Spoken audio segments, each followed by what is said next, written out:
Hi, good morning mga palangga. May sipon pa ako, konti. Inom tayo. Ito yung iniinom ko tuwing umaga is leaves ng bayabas nilalaga ko.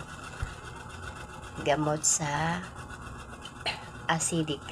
Medyo umuki yung pakiramdam ko nito. 3 months na ako gumamit. Simula August, September, October, November, 3 months na.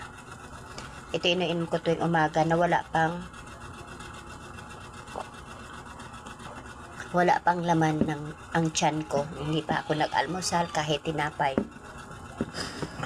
As in wala talagang laman. Ito iniinom ko siya. Medyo gumaan yung pakiramdam ko dito.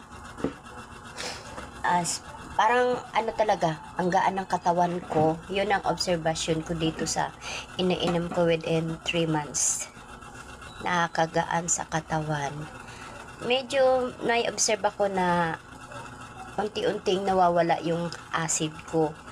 Pero kahit umabot man siguro ako ng 6 months, 7 months, 8 months, ito yung gagawin ko ng parang gatas. Kasi inobserve ko sa gatas, lalong nang aasim ang sikmura ko. Lalo na sa acid ko. Ito kahit papano, gumagaan yung pakiramdam ko.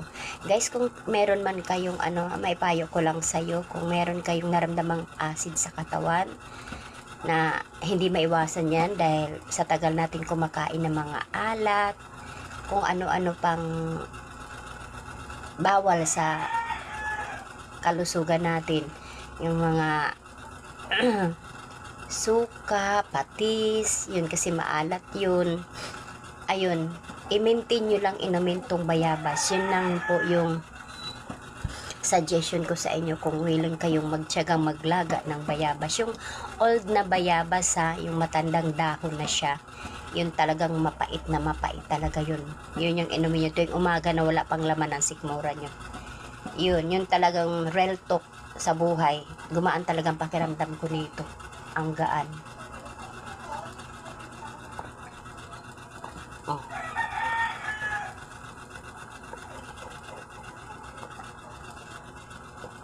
Tsaka maganda siya inumin pag medyo mainit-init. Konti, ayan, pwede na siya inumin. Kasi parang ano ba siya sa katawan.